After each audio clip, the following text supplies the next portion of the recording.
नमस्कार दोस्तों, global warning में आपका स्वागत है।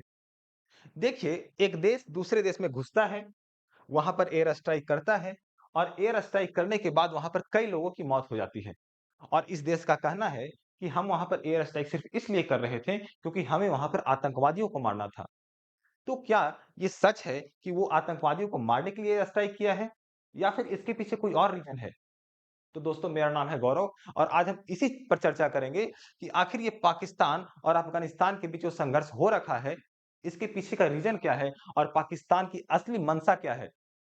क्योंकि अगर जहाँ हम एयर स्ट्राइक की बात करें, तो हमारा भारत भी तो एयर स्ट्राइक किया था एक बार पाकिस्तान पर और उस एयर स्ट्राइक में हुआ क्या था?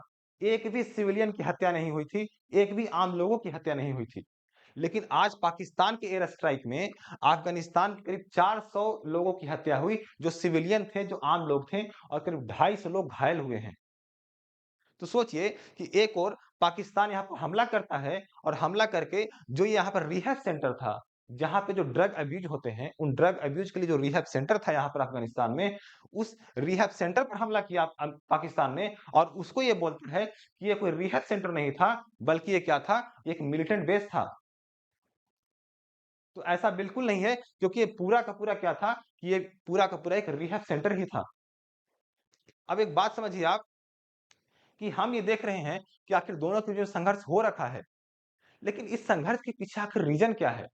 आप इसको समझिए कि यहाँ पर पाकिस्तान है, पाकिस्तान यहाँ पर अटैक करता है। अब पाकिस्तान का मानना ये है कि जो टीटीपी हैं, जो तहरीक-ए-तालिबान पाकिस्तान है, तो इसको बोलता है पाकिस्तान बोलता है कि टीटीपी जो है, वो अफ़गानिस्तान के अंदर ही हैं और बार-बार वो पाकिस्तान में हमला करते हैं। यानी कि वो इन टीटीपी को यानी कि तहरीक-ए-तालिबान पाकिस्तान को बोलता है कि वो अफ़गानिस्तान में ही छिपे बैठे होते हैं और हमारे ऊपर हमला करते हैं और इसीलिए हम क्या करेंगे, इनके ऊपर हमला करेंगे। तो अब आप एक चीज़ देखिए कि इसी को लेकर के पाकिस्तान क्या बोला कि अब हम क्या करेंगे, हम डिफेंस मैकेनिज़्म में नहीं जाएँगे, यानी कि अब हम बचाव नहीं करेंगे, हम सीधा वार करेंगे। अब इसी को लेकर के इसने क्या किया कि वार अगेंस्ट तालिबान यानी कि वो वार डिक्लेयर कर दिया इसने और इसने करीब यहाँ पर 400 लोगों की हत्या हो गई। अब आप समझिए कि आखिर ये सारा सिचुएशन है, तो हमें ये भी समझना होगा कि पाकिस्तान और अफ़गानिस्तान के बीच में आखिर रिलेशन कैसा है? क्यों रिलेशन क्यों जानना है? आप देखिए, ये है यहाँ का डूरंड लाइन, इसे बोलते हैं डूरंड रेखा और इस डूरंड रेखा के इधर है अफ़गानिस्तान और इस साइड है पाकिस्तान। अब आपके मन में सवाल आ रहा होगा कि आखिर इसका नाम डूरंड क्यों पड़ा? डूरंड इसका नाम इसीलिए पड़ा क्योंकि भारतीय सिविल सेवा जो थे यहाँ के, उनके ब्रिटिश राजनयिक मार्टिमर डूरंड कब 1893 में यानी कि 1893 में मार्टिमर डूरंड और अफगानिस्तान के अमीर अब्दुल रहमान खान ये दोनों मिल करके एक रेखा डिसाइड किए और एक बॉर्डर बनाए जिसका नाम था डूरंड। लेकिन यही सबसे बड़ी गलती हुई। क्यों? क्योंकि यहाँ पे था पश्तून।